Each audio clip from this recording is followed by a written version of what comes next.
Hey, this is Sam Black with my first match with Abzan Mastery.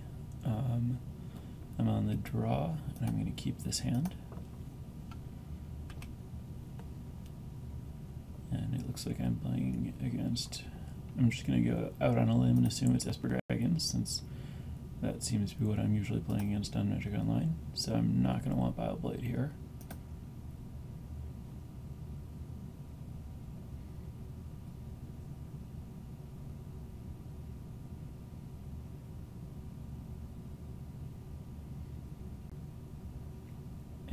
I can play Temple of Melody. I wasn't going to be able to play the Temple before because I need to have double green next turn, but this allows me to play tap land, which is nice. And that is perfect.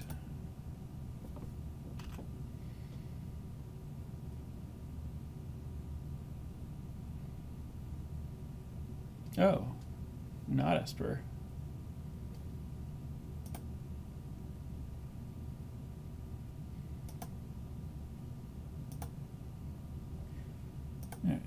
I usually like to play my first Death Mist Raptor face up because it's tempting to get tricky and play it face down to make your opponent interact with it because they don't know what it is, but I find that they can't ignore a 3/3 Death Toucher on turn 3 anyway, and so if you play it face up they have to deal with it, and if they can't, you're getting 3 damage a turn rather than 2. And so here, as I said, we see him answering it even though it's face up.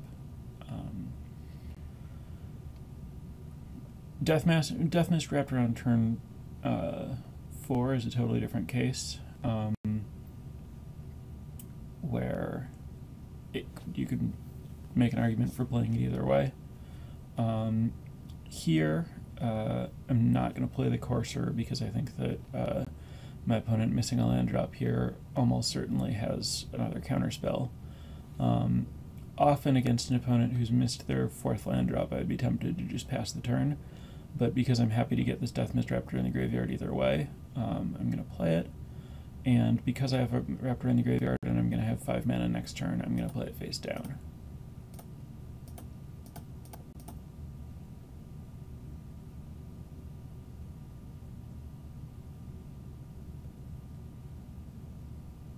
I'm not surprised to see it get countered.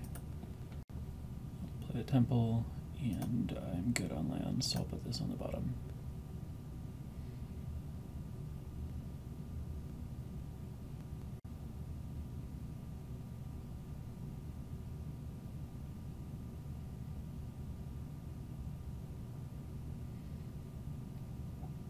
Alright, let's pop out the graveyards here real quick. So here, my lowest priority creature is Courser, and it's also the one that I get value out of having in play longer, so I'll lead with that into what might be another counterspell. And it's stuck, but I did not find a land, so I'll just play a land from my hand and pass the turn.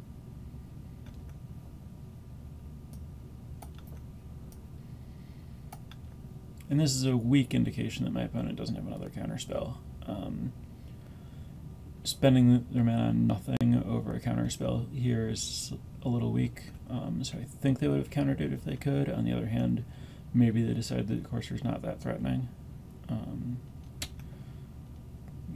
Attack and see where we're at.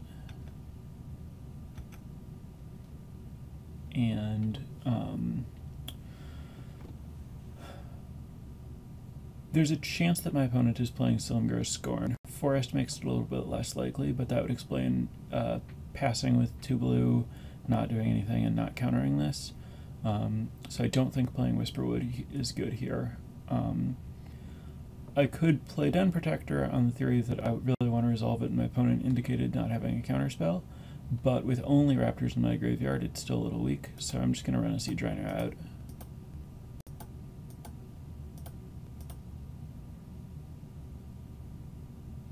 And I'm kind of Rhino flooded anyway, so I don't really care what happens with it. And it eats another Dissolve, which is great.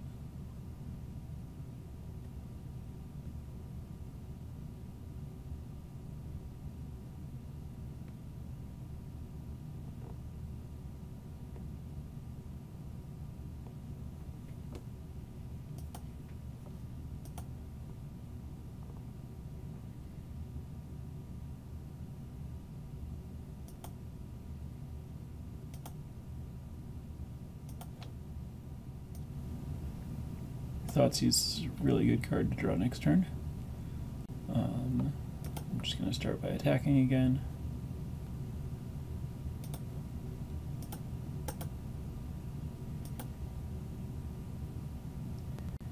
And the situation has gotten a little bit better for playing Den Protector.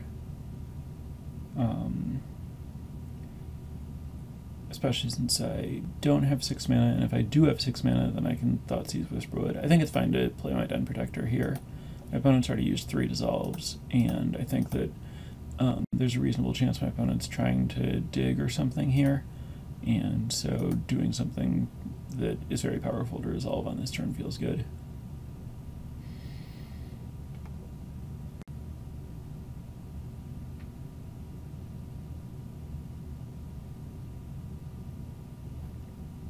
Countered with the dragon. Okay.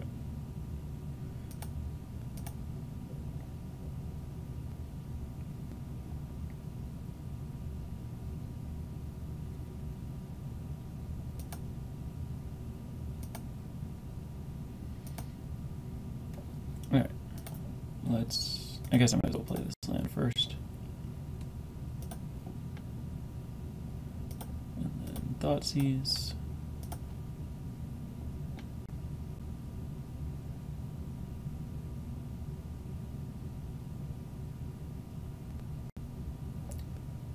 Countered, and Silumgar's Scorn is still alive, so I'm going to attack,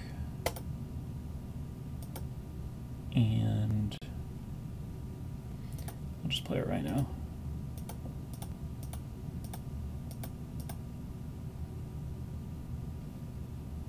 Okay.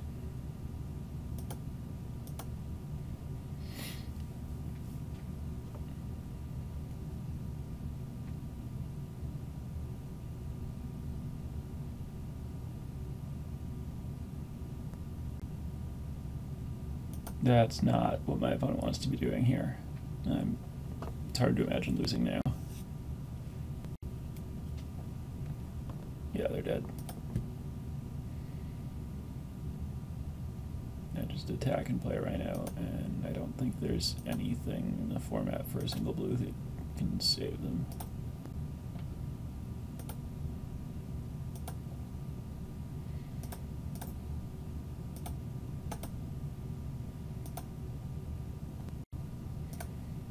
Though there might be some unplayable shrink effect in some set that I've forgotten about.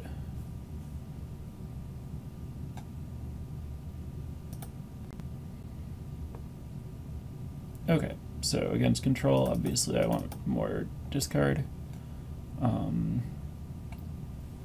And against Esper Dragons, I like bringing in Crux of Fate to answer Jutai and the various Silumgars.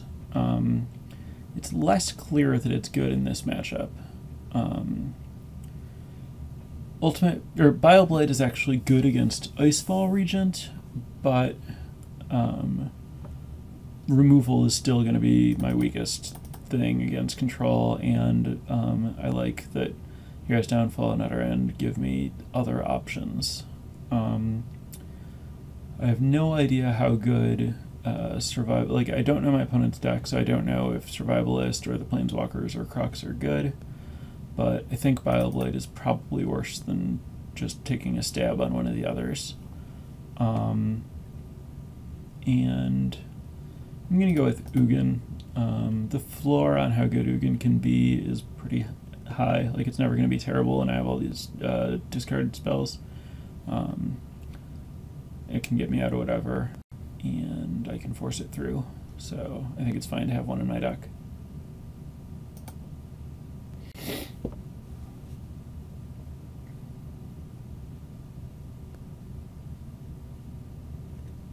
This is a great hand. I really like having a discard spell and a Den Protector for obvious reasons.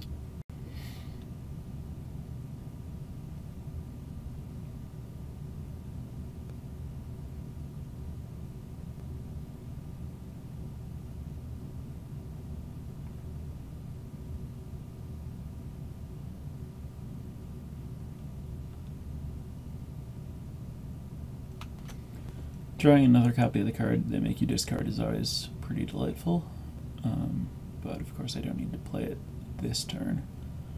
I'm looking for more green mana so I can play the Courser, but I can get my Scry next turn, and I think that's fine. I'll get the green mana in play now.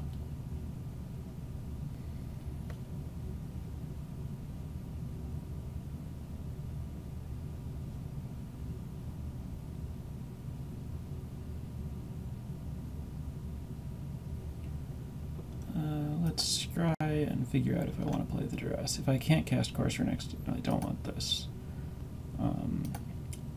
So I can't cast Courser next turn unless I draw a Forest. I guess I might as well play the Duress. I was thinking about saving it to force something through, but it doesn't really make sense. Since if I draw a green, I really want to play the Courser next turn, and Duress is just gonna, like, take a counterspell or something either way. And depending on my opponent's hand, I might want to just play Den Protector next turn. Ooh, I like that. Just lands in an Icefall Regent.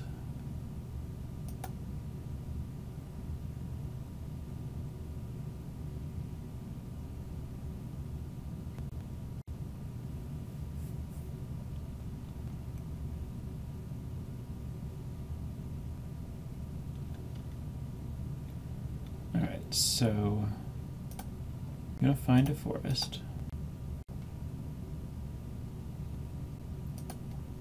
And I think I'm just going to morph this Den Protector, since my opponent doesn't have a way to interact with it, and I get it down and I can play the Courser later, like next turn, when it can actually give me a land immediately.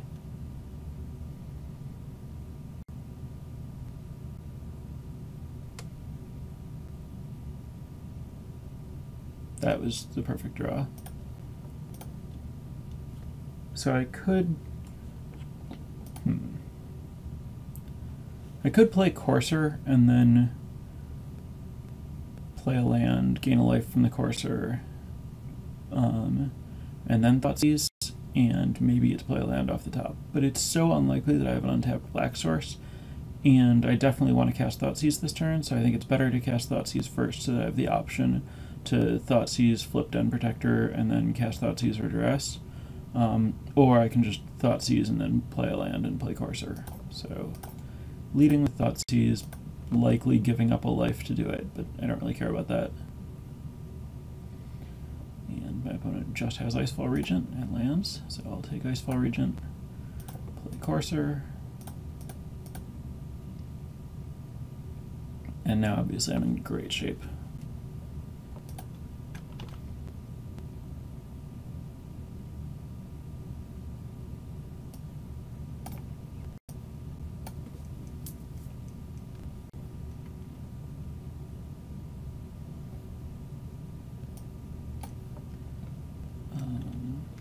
Attack.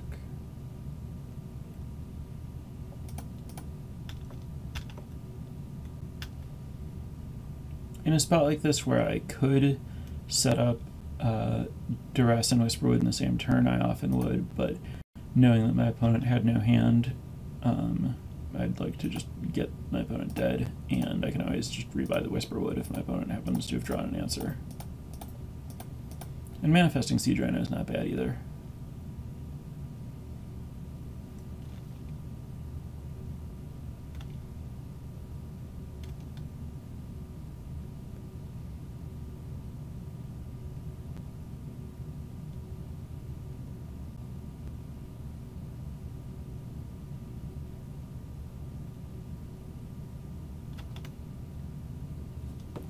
Good draw for my opponent, but gonna be pretty hard to get out of this spot.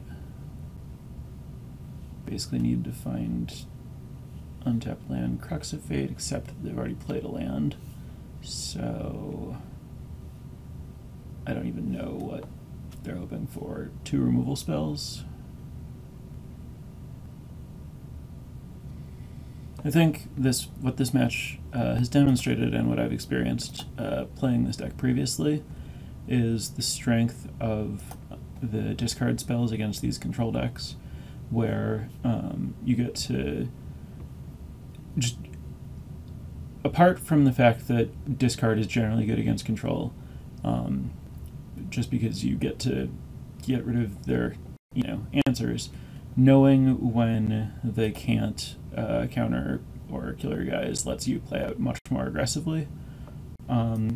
And also against decks with Silumgar's Scorn in particular, getting to remove the dragons from their hand to leave them with some force spikes that you know about is really powerful. So I believe if I just flip this right now, my opponent's dead, so I'm going to do that.